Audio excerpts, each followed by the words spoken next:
certificado, né? Pode colocar aqui no chat, que eu vou estar olhando quem vai querer receber esse certificado, né? Aí vocês coloquem o nome que vocês desejam receber, né? Colocar nesse certificado e e-mail para o envio, tá bom? Acho que por enquanto é isso. Uma boa atividade para todos nós, pessoal.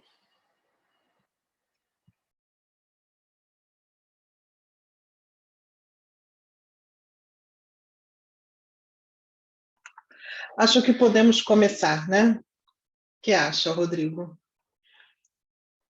Acho que sim. Tá. Então, vamos. Primeiro, que eu quero perguntar a vocês uma coisa que vai parecer um pouco óbvia, né? Mas aqui, quem está com problemas de concentração? Pode fazer uma reação aqui com a mãozinha ou pode responder com áudio. Ou no chat. Então, já temos uma manifestação que confirma que há um problema de concentração. Tem um monte de eu no chat. Ah, sim, aqui as mãozinhas dizendo sim, estou com problema de concentração. Então, o que a gente vai falar aqui hoje certamente atinge 100% da população dessa live. E eu me incluo, né? Evidentemente. Não é porque eu vou falar da concentração, é porque eu sou a AIS da concentração, né? Aí o Matheus falou assim, está com problema de concentração só em coisas que não gosta. Então, é verdade que as coisas que gosta, né, que a gente gosta, ajuda, né, a aumentar a concentração. Ah, você não gosta da faculdade. Que pena. Que pena que você não está gostando da faculdade, né? Mas isso é uma coisa assim que, bom, do período, melhorou, então há esperança. Então, a concentração tende a aumentar à medida que o período passar, né? E essa é uma característica, então, que está presente, né? Muito presente entre nós, e ela tem a ver com a pandemia, por isso que a live hoje vai falar disso, né? Aí o Marcel falou, ontem não consegui nem me concentrar num filme. Realmente é uma coisa, para mim, se eu não conseguir me concentrar no filme, é porque eu realmente estou com muita dificuldade de concentração, porque eu adoro filme. Eu sou uma cinéfila, né? Então, é possível mesmo que até as coisas que a gente gosta, né, a gente tenha dificuldade de concentração em função do momento que a gente está, né? Então, essa é a pergunta, né? É uma afirmação, primeiro, afirmar positivamente atenção, concentração, foco como coisas positivas, né?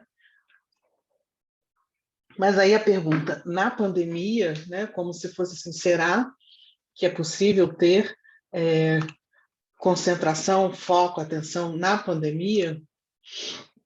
A Jéssica falou, estou com muita dificuldade desde que começou as aulas em EAD. Né?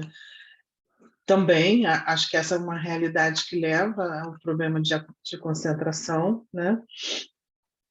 E o destaque aqui na palavra atenção, vocês vão entender ao longo da live. Tá? Então, eu quero que vocês, assim, nesse esforço de concentração agora comigo, né, para falar sobre a atenção, que vocês possam também, se acharem necessário, me perguntar qualquer coisa que eu fale e que vocês não tenham entendido, tá? Então, vamos começar contextualizando a pandemia. Né? Como eu já falei, os impactos da pandemia, eles são individuais e comunitários, né? Então, não estamos sozinhos nesse aspecto, evidentemente, tem pessoas que estão sofrendo mais do que outras, mas o sofrimento em si ele não é comparável, né? Porque, de modo geral, todos nós tivemos algum tipo de perda em relação à pandemia, e evidentemente que a morte é uma perda que não pode ter reparação, a não ser a lembrança das pessoas que se foram. Mas outras perdas também foram vividas nesse momento em relação à pandemia. Né? Então, a gente tem estilos de vida modificados contra a nossa vontade. Né? Como vocês falaram, a aula à distância, não, o ensino remoto, como está sendo chamado, não foi algo que tenha sido desejado por nós, né? Nós fomos obrigados a entrar nesse modo de ensino para que a gente pudesse continuar. Então, isso também é uma perda, embora tenha gerado alguma possibilidade de aprendizagem e continuidade da formação, mas é, sem dúvida, um estilo de vida que a gente não pretendia modificar. Junto a isso, tem isolamento social, solidão, e contraditoriamente, né, tanto a solidão quanto ter muitas pessoas em casa estão associados ao aumento de estresse e maior risco de adoecimento físico e psíquico. Né? Então, é como se a gente estivesse vivendo em extremos, e esses extremos não têm um canal de saída, né, no sentido de uma solução. Isso tem gerado consequências psicossociais e econômicas, né? Todas as atividades que a gente tinha na rua, né? Todo o movimento que a gente fazia, até para se deslocar, né? Para ir para a universidade ou para ir qualquer outro lugar que a gente frequentava, traz uma mudança também, que é uma mudança na circulação econômica, né? Que gera uma diferença tanto no nível individual das famílias que estão perdendo emprego e condições de sustentar, quanto no nível macro, né, da sociedade como um todo.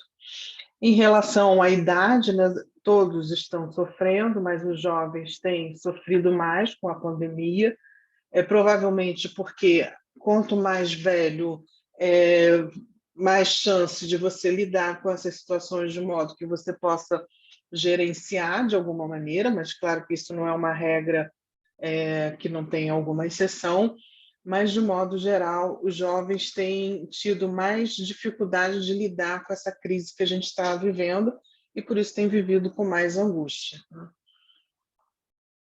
O medo do contágio, a ansiedade, esse estresse contínuo, ele não só a gente vai viver isso como um sofrimento durante a pandemia, mas depois da pandemia isso tende também a ter um efeito prolongado, né? Então, essa perspectiva do futuro que é nebulosa, que de uma visão que a gente ainda vai precisar fazer muita coisa para sair dessa situação em que a gente está. Então, tudo isso aumentam, né, no sentido as ameaças ao sistema imunológico e os efeitos na nossa capacidade de concentração. Então, as chances da gente adoecer mais, mesmo não sendo de Covid, né, aumenta porque a gente está no nível de estresse contínuo, né? O nosso sistema está muito alerta para as situações de perigo e sem uma visão, como eu falei, de uma possibilidade de saída, né? Então, um sistema que está o tempo todo ligado ao perigo é um sistema que não descansa e, por isso, também não consegue relaxar, não consegue ter foco. Então, é disso que a gente vai falar, né? Então, essa contextualização que eu trouxe a partir dessa pesquisa realizada em 2020, que eu participei com 23 países, né, do mundo todo, e que se levantou todos esses aspectos que eu estou falando aqui, né, que contextualizam a situação da pandemia. E, infelizmente, essa e outras têm comprovado que o Brasil ele está no topo da resposta ansiosa, né, que é uma outra condição de dificuldade em relação à concentração, como vocês falaram no chat, né? Assim, maior ansiedade, maior alerta para o perigo, menor a capacidade de concentração. Então, vamos falar da atenção, né? Então, como a gente faz em todas as lives, né? Primeiramente, a gente vai definir o que é atenção pegando um autor do século XIX, que é o William James, que ele fala que a atenção é alguma coisa que repentinamente toma a nossa mente de forma clara e vívida, né? E a partir daí a gente presta atenção em um ou vários objetos ou linhas de pensamento, porque essa atenção pode ser interna também, que parecem simultaneamente disponíveis. Então, a atenção é alguma coisa, de modo geral, que pode ser muito agradável, porque é aquilo que nos liga com o que está acontecendo no mundo, né? Então, a atenção ampla, ela tem a ver com sistemas complexos, e esses sistemas, eles podem definir ou restringir o nosso mundo, tem a ver também como esses sistemas modulam a nossa forma de pensar, e por isso eles podem levar a nossa atenção mais para um lado ou para o outro, né? E essa atenção ampla também ajuda a gente a ter consciência do mundo e a regular voluntariamente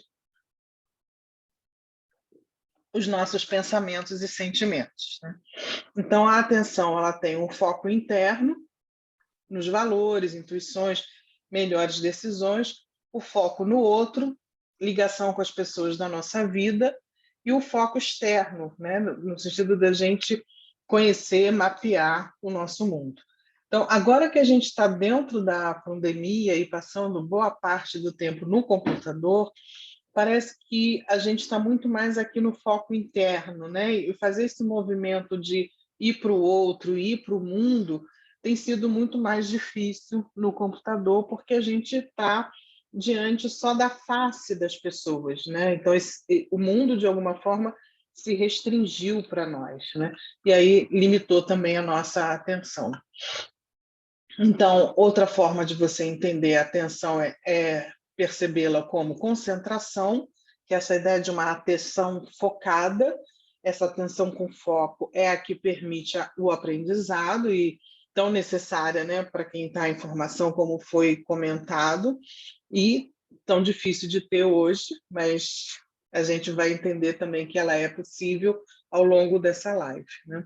Aí tem a atenção seletiva, né, que é aquilo que eu posso escolher que vou prestar atenção, então eu acabo não percebendo outras coisas, ou mesmo ela é seletiva porque eu posso estar, como eu falei, estressada, com medo do contágio, do Covid, então a minha atenção fica seletiva porque eu fico percebendo as pessoas que não usam máscara, as pessoas que estão se abraçando e se aproximam de mim sem máscara e começam a falar. Então, meu foco está muito no perigo, né?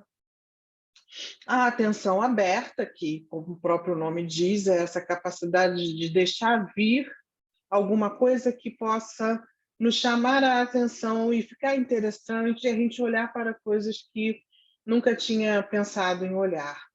E a atenção para dentro, que é uma atenção também muito necessária, mas às vezes desconfortável, né? Que leva também a essa capacidade de você perceber as respostas que você dá diante do mundo, né? Então, essas três formas de atenção, a seletiva e a aberta e para dentro, elas formam a autoconsciência, a autogestão e a empatia, e elas influenciam a atenção focada, que é a concentração, porque se elas estiverem funcionando bem, elas tendem a ser uma base para essa atenção focada, né?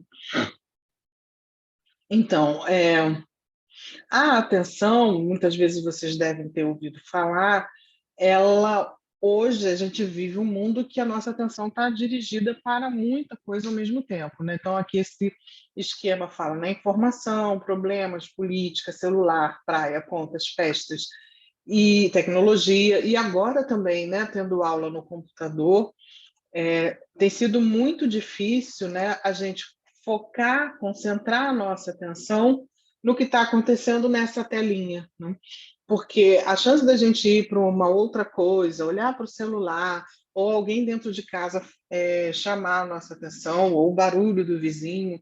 Então, outros estímulos surgiram com essa experiência que estamos tendo agora de ter que ficar dentro de casa, nesse computador, né? Então, outros tipos de atenção são a atenção sensorial e emocional.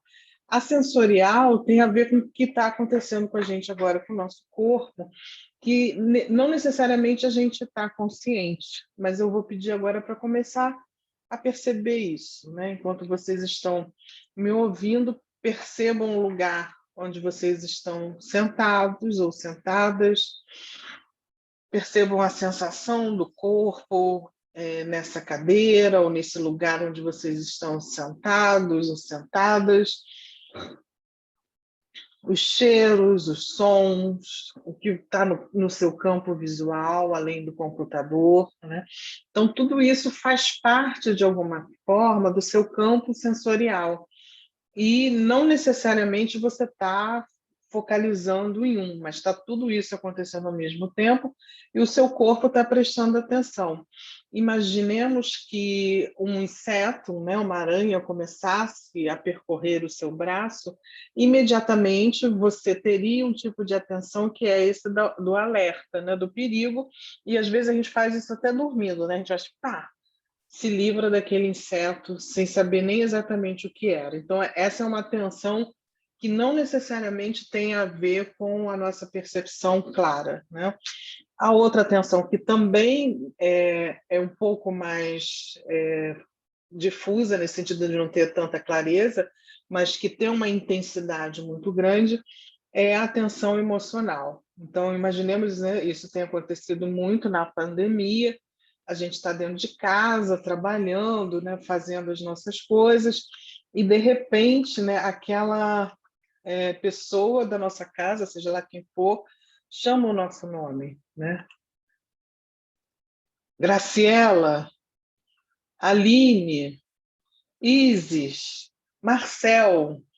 O nome, ele tem uma carga emocional que provavelmente quando eu chamei vocês agora, vocês podem ter, opa, se não estavam prestando atenção, começaram a prestar atenção de novo aqui no computador.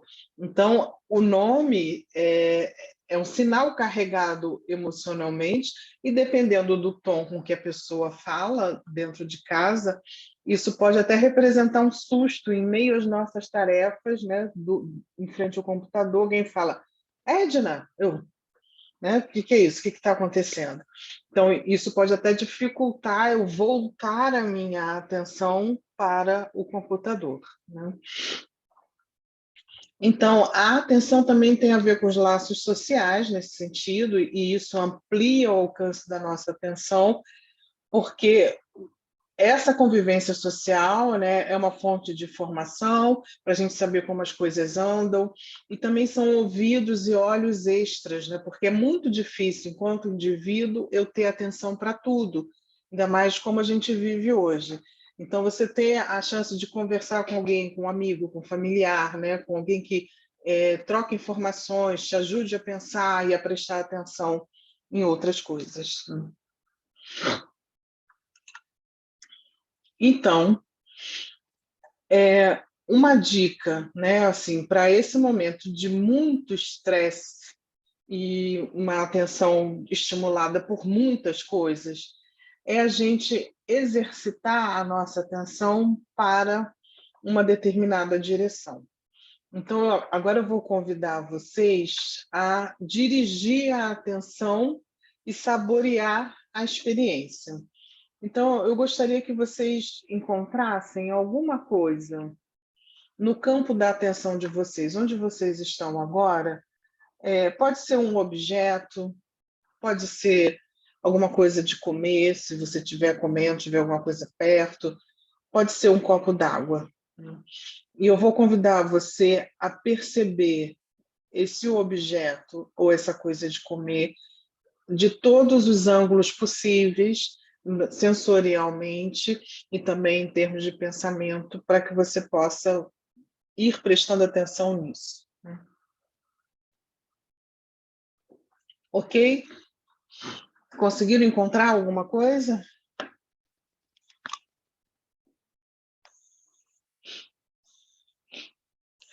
Tá bom.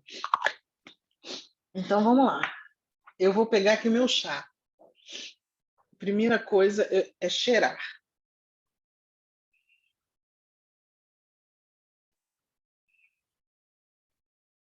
Tocar.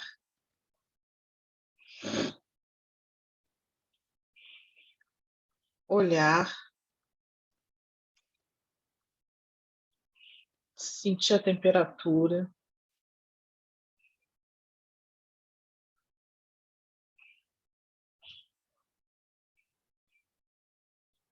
Se for de comer, como o meu caso é de bebê, colocar um pouco na boca.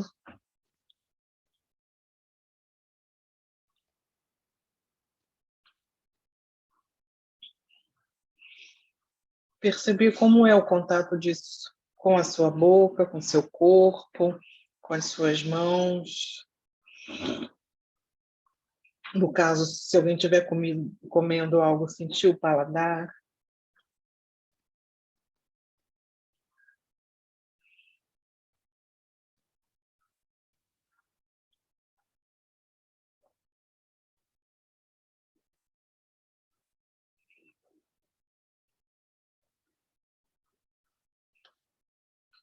Ok, depois vamos falar sobre isso.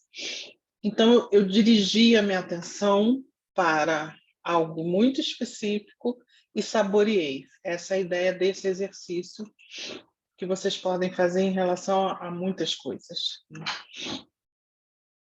Então, a atenção, ela pode ser pensada também nesse sentido de menor ou maior, e ela tem diferentes características de acordo com a sua intensidade. Existe um tipo de atenção também, que é um de foco total, que tem a ver com apaixonamento. E tem a ver com a concentração também nesse sentido, porque eu me dirijo completamente para aquilo que eu me apaixonei. Que pode ser uma pessoa, que pode ser alguma coisa que eu estou fazendo, né, um hobby, uma prática esportiva, ou a minha formação, ou um instrumento, etc. Então, esse tipo de atenção gera maior motivação, porque eu tenho um propósito, né? Eu quero ficar perto, eu estou envolvida, né? E aquilo me amplia minha capacidade de ver outras coisas, né? Então, isso produz também uma interconexão muito rica do cérebro, né? Ao contrário, a atenção para baixo, né? Com foco diminuído, está ligada à desmotivação, à falta de propósito, à indiferença, a um sonhar acordado, porque não se presta atenção em nada, né? A um desperdício de horas, a ficar, né, parado, sem fazer nada, né?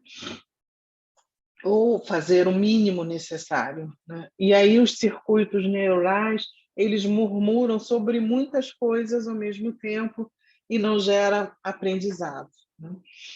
E a outra característica da intensidade da atenção tem a ver com a exaustão, como eu falei em relação à pandemia, em que a gente está nesse estresse constante, né, com o sistema ativado, né, com perigo, produzindo cortisol, adrenalina, né, e essa atenção fixa nas preocupações tem levado a essa exaustão que vai dificultar que haja concentração, né?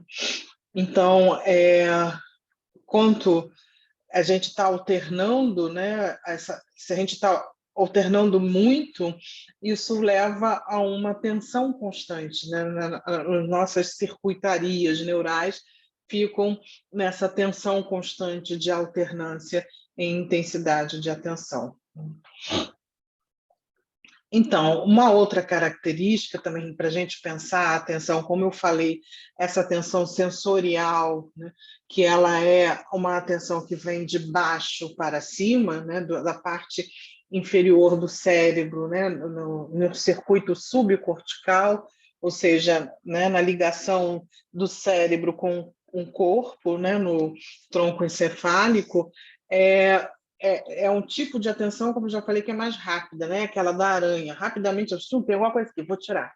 Né? Então, ele é mais veloz, ela é involuntária, é automática, ela é intuitiva. Eu não preciso saber, é uma aranha, é um pelo. É um pelo, não era uma aranha, mas você só sabe isso depois. Mas essa atenção que é tão rápida, você não julga, você age com essa informação. Ela é impulsiva, movida pelas emoções, né? E é executora também de rotinas habituais e guia nossas ações. Também o que a gente faz, por exemplo, quando levanta da cama e a gente sabe que tem que botar um pé, depois outro para fora da cama, aí tem que ir para o banheiro, né? Sente que a bexiga está cheia, tem que esvaziar. A gente não está nem muito acordado, mas tudo isso já está funcionando, informando e levando a que a gente haja de alguma maneira, né? Então, é uma atenção que ela é capturada pelo não verbal.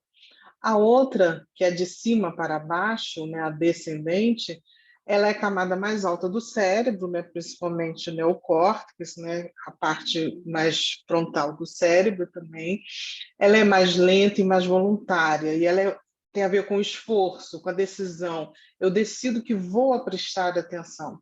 Então, o que eu fiz agora com o chá, ela tem a ver com essa atenção descendente, né? Quando eu decido que eu vou prestar atenção no chá. Por isso que treinar essa atenção ajuda a gente a exercitar um músculo da concentração, né? Porque ela vai ajudar o nosso autocontrole, né? E aí a gente pode mudar rotinas que a gente quer mudar, rotinas que são automáticas, que a gente já está acostumado e tem dificuldades de mudar, né? A gente pode mudar também a nossa resposta diante das situações estressantes, né? E com isso a gente pode ser capaz de aprender novos modelos e assumir o controle do nosso repertório automático até certo ponto, porque a aranha, né, na minha pele ou o pelinho na minha pele vai ser sempre assim, nessa resposta ascendente de baixo para cima, né? O meu corpo me informando alguma coisa, né? E uma maneira atual que a gente precisa usar esse tipo de atenção, né, que é uma atenção da decisão, do esforço, né, é a de prestar atenção no positivo, ou, por exemplo, de conversar com alguém que vai ajudar a gente a prestar atenção no positivo, né? No momento de tanto estresse, a gente precisa treinar mais a nossa atenção para alguma coisa que seja boa, ainda que seja mínima. Então, aí tem um desenho, né, desse funcionamento cerebral, né? Então, como a gente estava falando, quando é mais rápido, né, e vai ser relacionado à amígdala também, tem a ver com a atenção dos bebês, né? Então, os bebês já têm essa atenção que não tem necessariamente que passar pelo córtex pré-frontal, mas já dão uma resposta para aquilo que eles precisam, né? Caracterizando uma resposta até de sobrevivência, né? Então, a amígdala é a sentinela do cérebro nesse sentido também, para que a gente esteja alerta ao perigo e possa dar uma resposta de sobrevivência, né?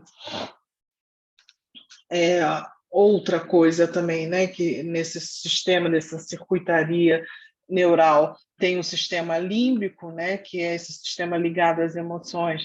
A amígdala está aqui, o sistema límbico é tudo isso, né?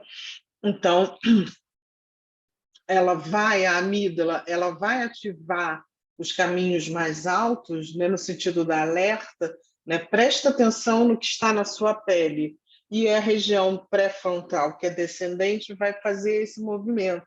Ah, deixa eu ver. Ah, não é uma aranha, mas antes eu já joguei longe, mas assim, eu vou começar a pensar, nossa, isso não é aranha, o que é isso? Né? Então, todo esse circuito funciona junto, não é separado. Né? Agora, o que pode ocorrer em situações de muito estresse é o que se chama de um sequestro emocional da amígdala, né? Quando a gente está o tempo todo ali, alertado por perigo, mesmo que haja essa chamada, né, de uma atenção descendente, que vai usar o córtex pré-frontal para pensar, para raciocinar, para observar, essa amígdala o tempo todo ativada dificulta o nosso funcionamento. Então, porque a gente quase que não se convence, não era um pelo, era uma aranha, só que a aranha saiu correndo e aí eu não consegui ver. Então, a gente quase que, né, inventa toda uma história para confirmar esse sequestro da amígdala, né? Então, quando isso acontece, a nossa atenção fica fixada no perigo e tudo mais está fora da nossa atenção. Então, qualquer outra coisa que acontecer fora dessa percepção de perigo, a gente não presta atenção, né? Então, tudo isso vai precisar funcionar, né? O córtex pré-frontal vai ser responsável pela diminuição da excitação da amígdala, né? Mas, como eu disse, se você tem o tempo todo a amígdala ali ativada para o perigo, isso dificulta, né? A atenção se estreita, a memória se embaralha, né? O corpo fica mais ativado, né? Como no sistema luta e fuga, e você tem um aumento de cortisol e de adrenalina.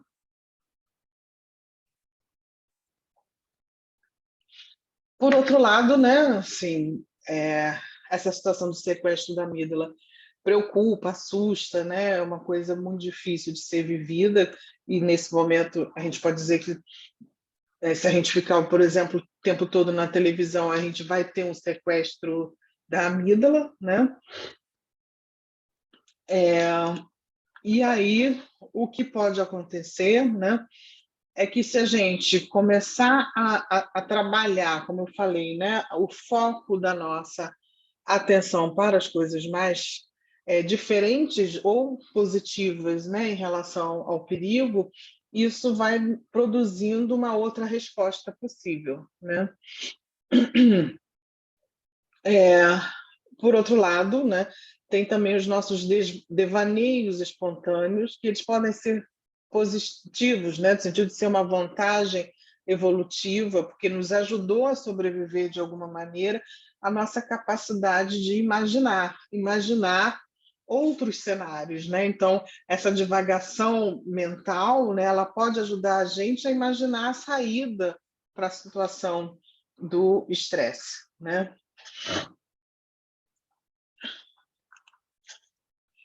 Então, essa divagação mental, ela pode também ser dividida em aspectos positivos e negativos. É, os negativos são quando a gente entra numa divagação mental, um foco, né, uma atenção para o interno, com preocupações pessoais e questões não resolvidas, né? Então, é uma coisa de um fechamento, de uma ruminação, ou ela pode ser positiva quando ela ajuda a gente a ver as coisas de uma outra maneira, né? Então, gera criatividade, como eu falei, cenários para o futuro, uma capacidade autorreflexiva, né? Uma capacidade também de perceber coisas novas e se relacionar com pessoas diferentes, né? Uma reorganização das lembranças, né? Uma ponderação sobre as coisas que são aprendidas, né? Sem ter que ter um caminho previamente definido, mas que você vai meditando sobre as coisas que viveu, sobre as coisas que aprendeu, né? Então, ela tem uma vantagem também nesse sentido. Então, como a gente falou até agora, né? Então tem uma característica da atenção que é da absorção total e positiva, que é com as práticas meditativas isso pode ser alcançado, né? Práticas meditativas ajudam a gente a ter essa absorção, uma atenção que seja ampla e que não seja necessariamente no meu ego e que me ajuda também a me descolar desse estresse que eu estou vivendo, né? A atenção como autoconsciência, que funciona como uma bússola interna, né? Eu presto atenção nas minhas reações fisiológicas, o que está acontecendo no meu corpo, se tensionou meu ombro, se fez alguma coisa aqui, umas borbulhas no meu estômago, né? Se minha perna está tensa, se estou sentindo calor ou frio, né? Todas essas informações que vêm do meu corpo me ajudam também a prestar atenção e reconhecer como eu estou no mundo, né?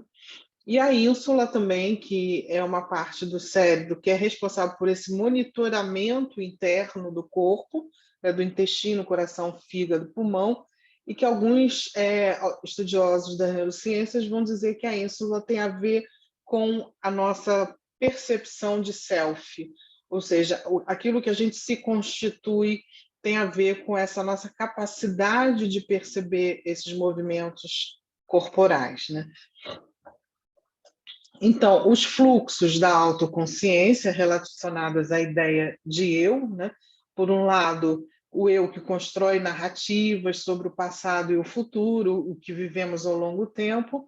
Então, é um eu que não está presente e o outro eu que está no presente imediato, reflete a soma fragmentada das impressões sensoriais, que tem mais a ver com esse fluxo da autoconsciência e do que é a tarefa da ínsula desses movimentos internos, né? Então é isso, quer dizer, você ter essa consciência do seu corpo ajuda você a estar presente a partir dessas impressões sensoriais, né? Então, uma outra forma da gente falar disso, também utilizando o Goleman, né, é a gente pensar que a autoconsciência, sintetizando, né, tudo que eu falei, é emocional, ela é corporal e ela tem a ver com os nossos pensamentos também. A consciência social é perceber e ler o outro, é ter empatia, então a minha atenção fica no outro, como o outro age, sente e pensa, né? É o gerenciamento do relacionamento também que vai nos ajudar enquanto eu percebo como o outro responde, eu consigo gerenciar os relacionamentos melhor, né? Então isso tem um impacto positivo nos outros. E também a autogestão, quer dizer, toda essa atenção em todas essas dimensões me ajudam a ter autocontrole emocional, comportamental e do pensamento. Então, uma outra forma, né, de você poder praticar, e essa é uma forma de meditação, é caminhar prestando atenção, né? É um exercício de consciência corporal que você pode fazer incluindo o outro, né? Então, se você tiver a oportunidade de caminhar de máscara pela rua, perto da sua casa, você pode fazer isso junto com alguém ou pode fazer isso prestando atenção nas pessoas que passam por você, né? Nas coisas que passam por você. Então, essa é uma maneira de você desenvolver a sua atenção, essa atenção ampla, que não é restrita ao perigo, né? Aí agora, mas se eu fizer isso e acontecer uma coisa perigosa ou algo chamar minha atenção, me dá medo, minha amígdala é ativada, sequestrada, então você tem que respirar e de novo encontrar essa possibilidade de uma atenção ampla que possa gerar outros ângulos, né? Então, essa questão da atenção, ela é tão importante que tem uma pesquisadora que estuda, né, a nossa capacidade de atenção plena com pessoas idosas, né? E ela fez um experimento muito interessante, que é Ellen Langer, né?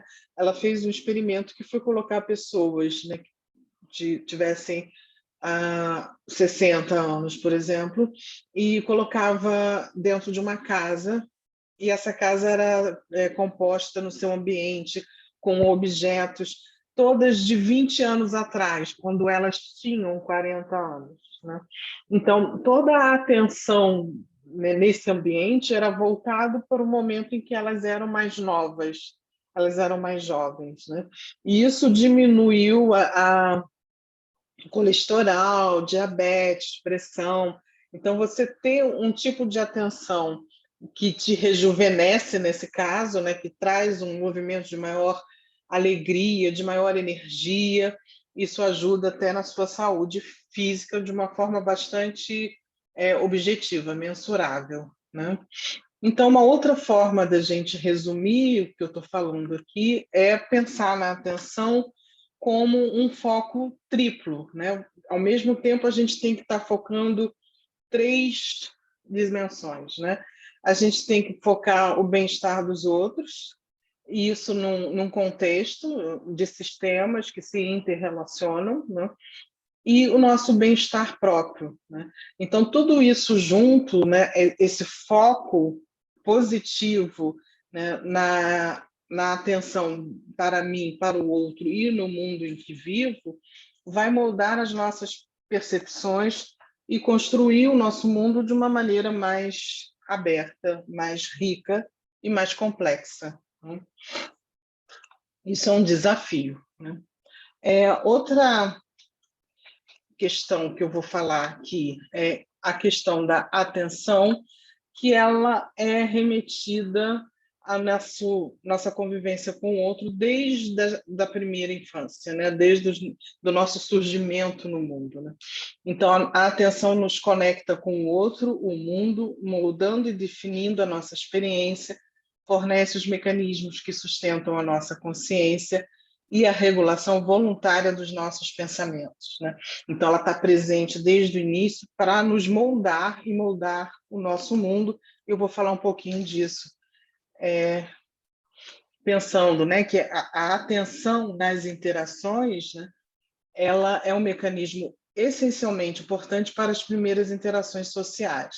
O fluxo de atenção entre mãe, cuidador e bebê proporcionam condições ideais para sincronizar sua interação, melhorando progressivamente o seu ajuste, né?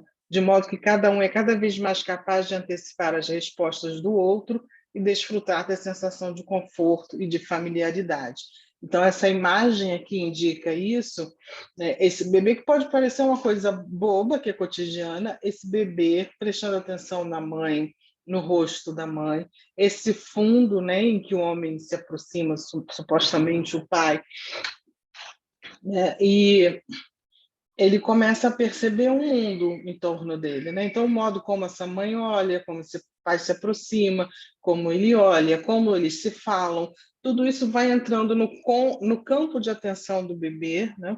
E esse olhar compartilhado, esse compartilhar de sorrisos e outros sinais de prazer é uma recompensa afetiva que a gente leva para toda a nossa vida, né? Alguma coisa que a gente nunca vai prescindir, né? Dispensar. Então, essa atenção conjunto compartilhada também vai formar os nossos modos de pensar. Os nossos modos de pensar são compartilhados.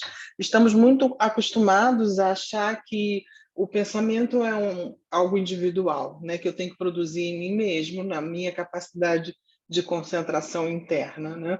Mas é na interação entre duas pessoas ou mais, né, em relação a um objeto ou a um evento que gera troca de informações emocionais, cognitivas e afetivas em relação ao objeto e evento, né? Então, por isso que a sala de aula é um lugar privilegiado, ainda aqui no computador, para que a gente possa, dividindo a atenção conjuntamente, compartilhando, a gente possa pensar junto, e isso tem um potencial de gerar novos conhecimentos e novas formas de pensar, né? E permite que se encontre um estado de união com os outros, por meio de um outro íntimo, no caso, né, da família, do início da nossa formação na infância, né?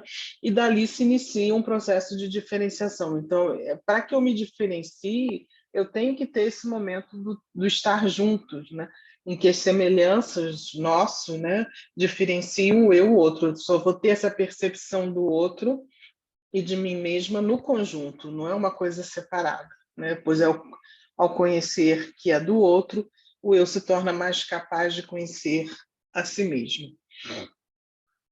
Então, isso é que caracteriza a intersubjetividade. Então, até aqui, quando eu falei da atenção, lá com aqueles esquemas do cérebro, pode dar a impressão que a atenção é algo que só acontece aqui.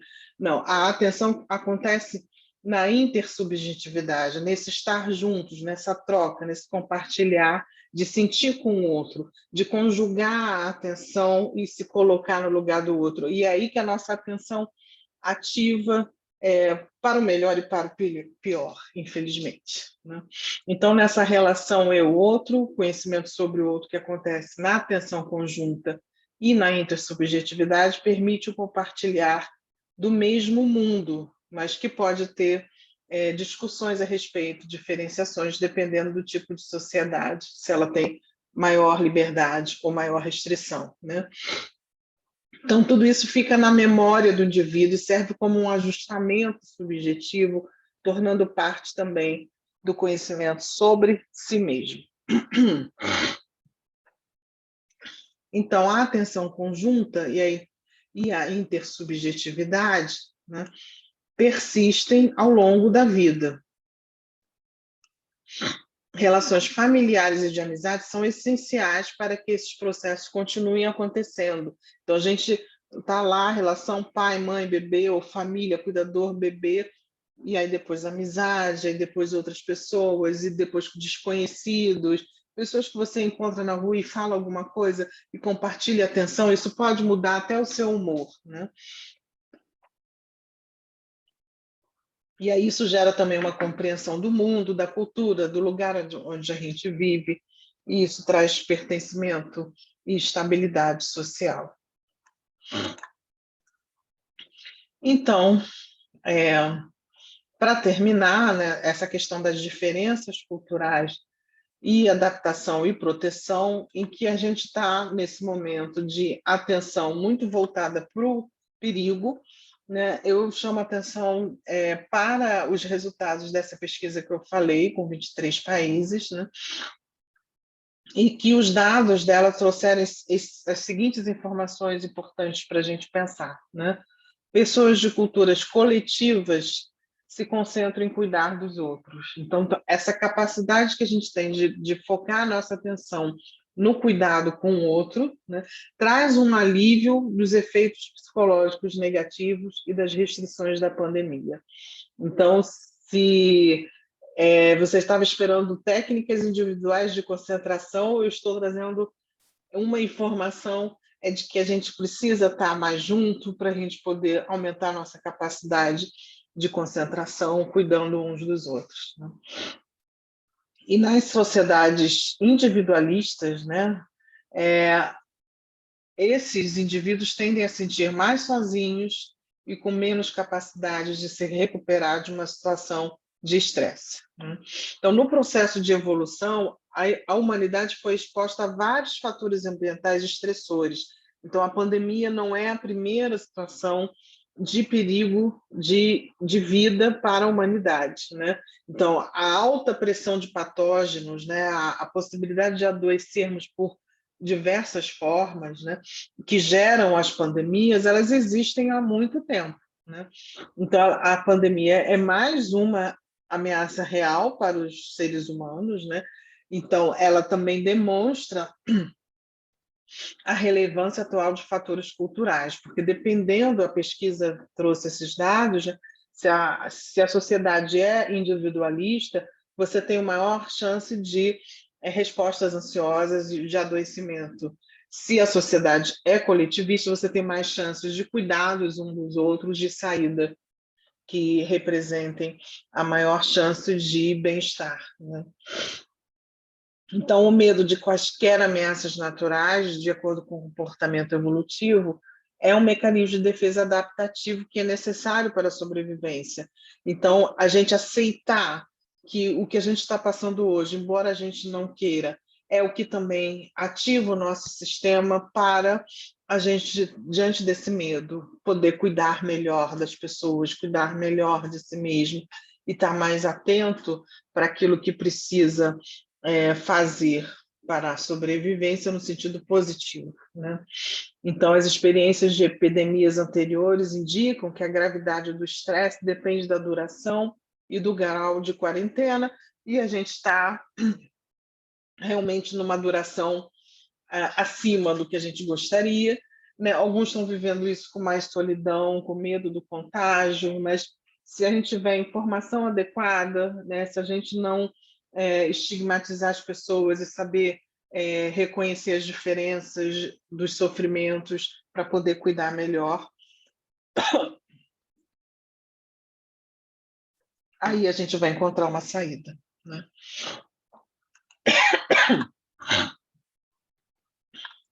Então, para obtermos maior concentração, notar que o foco na ajuda e apoio mútuos tem sido uma forma de encontrarmos a saída para as crises e para a nossa sobrevivência como espécie. E essa frase do Goleman, que fala que a capacidade de tirar nossa atenção de uma coisa e transferi-la para outra é essencial para o nosso bem-estar. Eu termino com essa pergunta.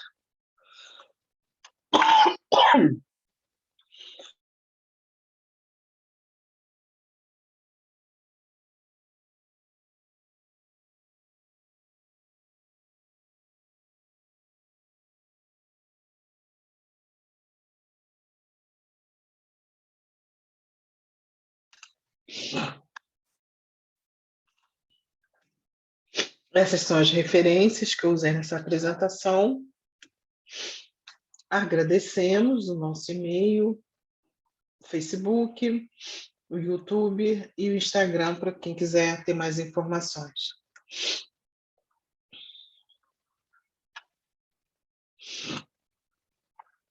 Então,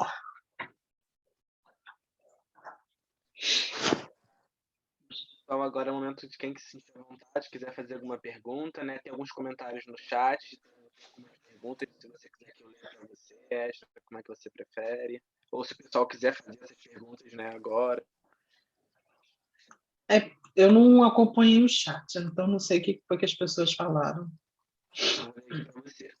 A Michele perguntou, professora Edna, no caso da pandemia, aconteceria algo semelhante com a amígdala como a aranha, de tornar a nossa atenção e desviar o foco de outras coisas?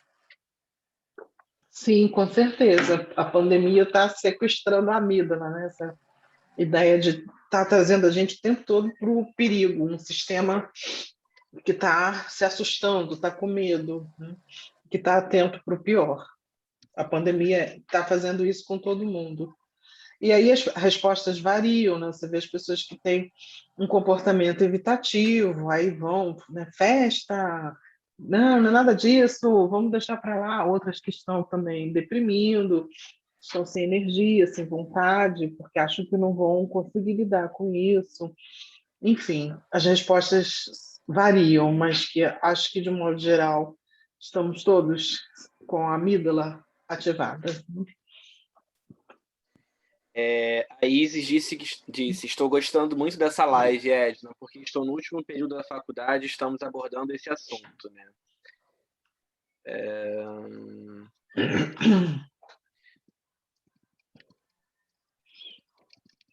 A Isa está fazendo o quê? Oi, Edna, boa noite. Boa noite. Estou no último período de marketing. Ah, tá. Aí vocês estão abordando esse tema. Dá Sim, atenção. estamos abordando um tema sobre ansiedade também, que a grande parte da população está muito ansiosa. A gente está falando exatamente disso, né? No nosso trabalho assim de último período. E nós resolvemos falar sobre isso, né? Ansiedade e depressão, que é um assunto relacionado um ao outro, né? Um aí é ligado ao outro. Sim. E essa live me ajudou bastante, porque eu peguei todos os conteúdos aí, eu printei que você ia falando e ia printando as telas. Sim. Me ajudou bastante. Parabéns, obrigada, Edna. Tá, obrigado. A Michele também comentou, onde poderemos acessar esse vídeo após gravado? Que conteúdo rico, maravilhoso, difícil conseguir pegar tudo. Gostaria de rever e depois indicar para amigos. A Graciela respondeu, né? O conteúdo vai ficar disponível no canal do Dera, né? Mais informações pode acessar o nosso Instagram também, que vai estar lá as informações. O pessoal te parabenizando. Augusto botou palminhas. Renata, adorei. Michele, obrigado. Augusto, achei muito interessante esse papo. Foi uma abordagem mais ampla do que eu esperava. Aís, estamos todos em estado de alerta o tempo todo. Augusto, o que você esperava? Eu fiquei curiosa.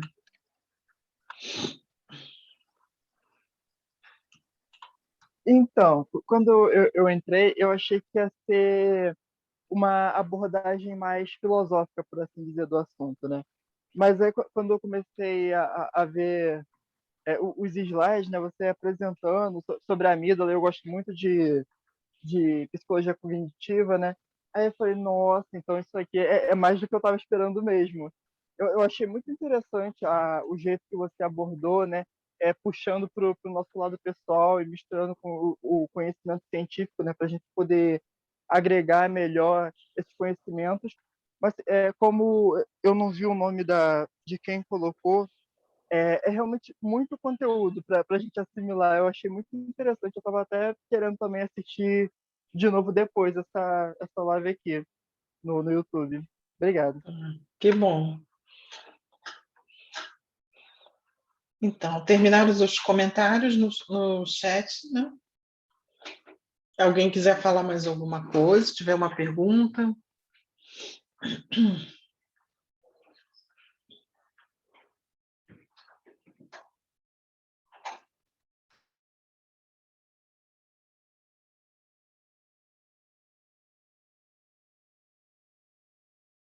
Eu lembrei de uma, Edna, você foi falando daquela parte que você foi falando da atenção, né, de sentir o café, né, do chá, na verdade, né, do seu chá, de beber. E eu lembrei de uma época que eu fiz estágio na Pique Carneiro, que era um estágio em parceria da nutrição e da psicologia, né, que era voltado para crianças que estavam fazendo tratamento de obesidade, né? E ali era uma parceria que foi muito legal, assim, poder trabalhar nesse estágio. E a gente teve um dos encontros que a gente trabalhou isso, né? Que uma nutricionista, ela falava sobre isso, né? Que era uma nutrição comportamental que ela falava, né? E aí a gente trabalhou essa questão, né? De como perceber a comida, né? O cheiro, o gosto, né? Podia auxiliar ali na perda do peso, né? Porque às vezes a gente está comendo ali na correria, está comendo sem se perceber do que a gente está botando na boca, né? E para saciar aquela ansiedade, para saciar aquela vontade, né? Então, quando a gente trabalha essa questão da atenção, do foco ali, né?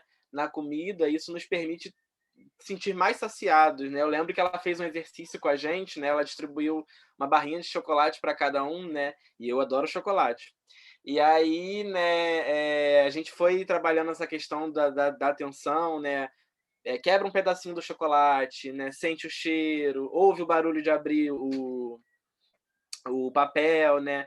E bota na boca, não mastiga, espera do chocolate derreter, sente o gosto. E foi muito interessante perceber que pela primeira vez assim não sentia vontade de comer uma barra de chocolate inteira, né? Então, com um pedacinho ali do chocolate já a pessoa já ficava mais saciado. Eu acho que perceber mesmo, né, o que estava colocando ali na boca, sentir. Eu acho que foi muito interessante essa experiência que quando você fez com o chá, que me lembrou dessa experiência que eu pude participar com o chocolate. Sim, porque um exemplo de uma atenção dirigida, né, que ajuda a gente a sair do automático, né? A gente percebe até melhor os sabores. Isso vai bem a favor daquele movimento gastronômico que está correndo, né, já há algum tempo, que é o slow food, né, que é você apreciar todo o processo da comida, né, desde a produção até o momento do comer, que é para Sim. você apreciar os momentos, né, os sabores, as texturas, com mais atenção, que isso muda totalmente a sua concepção do alimento. E fazer isso junto, né, que é interessante também, né, dentro do que eu falei, que essa atenção compartilhada, enquanto comemos juntos, né, isso aguça também o prazer de se alimentar desses sabores, né, e de entender também, de conhecer, né? Sim. E eu lancei uma pergunta no final. Mudou a atenção de vocês enquanto estávamos aqui?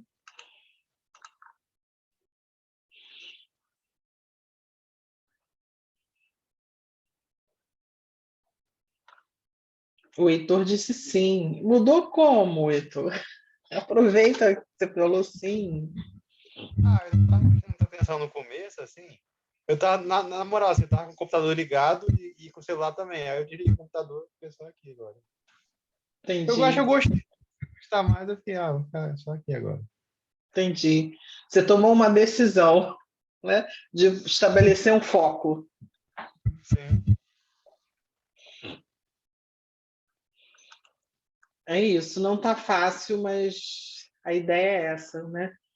Porque, como eu falei também, devagar faz parte, né? A gente entrar numa divagação mental, mas essa divagação mental que a gente vai sendo conduzido para essas informações de perigo da pandemia, medo do contágio, né? Muita coisa negativa acontecendo, muita coisa triste acontecendo.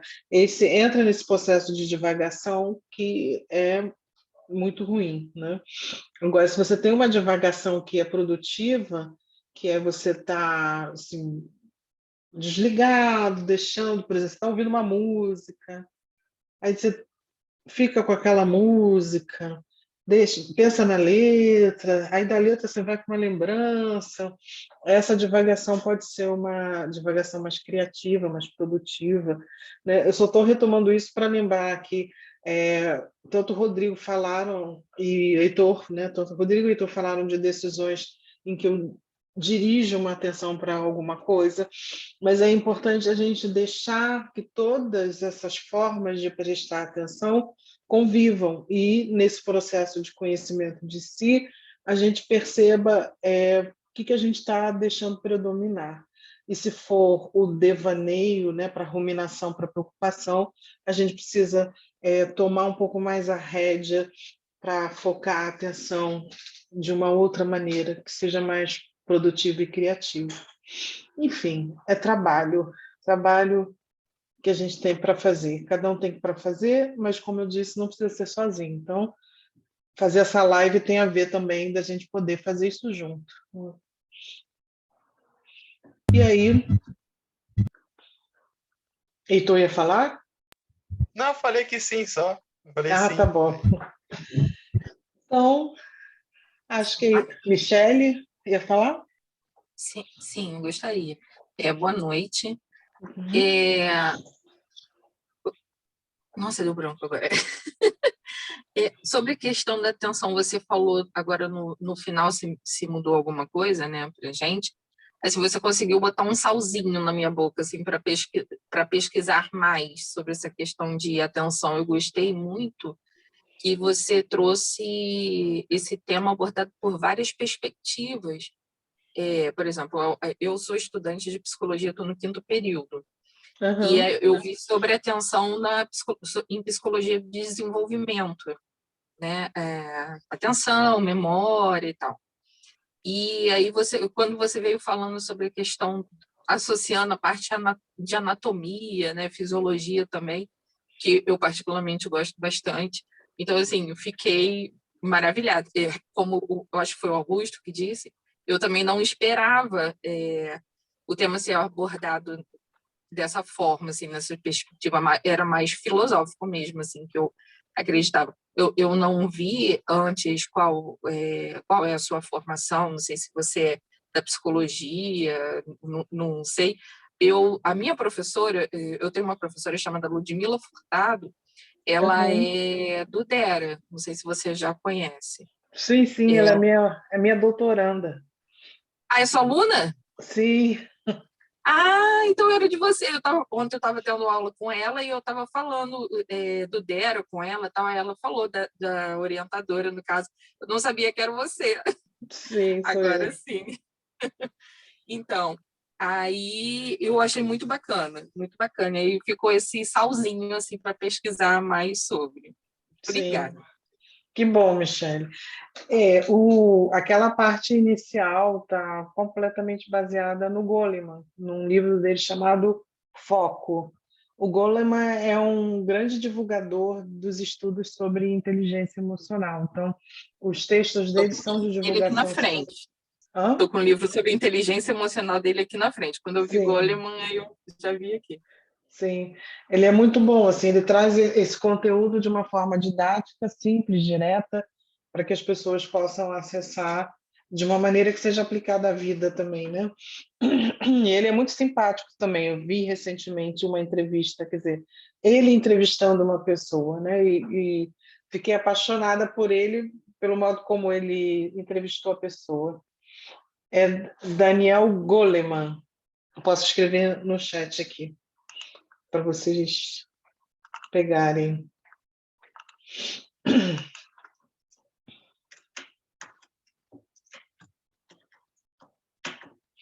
E não escreveu. O que aconteceu? Atrasou.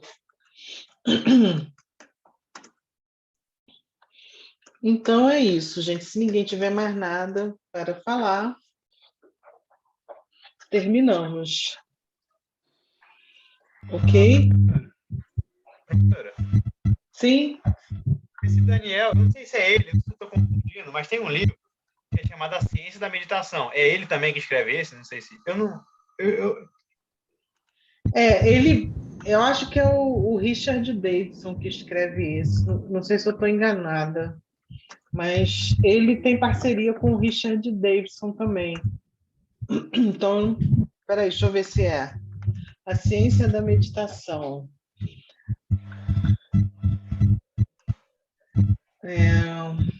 É dele, sim. É dele com o Richard Davidson. Exatamente. Esse é esse, que é em inglês, que é chamado, eu não sei falar isso, mas seria algo como Altered Traits, alguma coisa assim, né? Traços alterados, alguma coisa assim. Eu não sei se é o mesmo livro, com a tradução diferente, mas que ele fala que monges budistas que meditam demais, meditam horas por dia, já fazem isso há anos, é como se eles estivessem drogados. Eles não estão drogados, mas é como se eles ficam felizinhos, como se eles estivessem usando nada, tá ligado? Sim, sim. Produz uma alteração química, né? Eles ficam diferentes de alguma forma, assim. Por meditar demais mesmo, assim. Nesse nível, não vou conseguir chegar.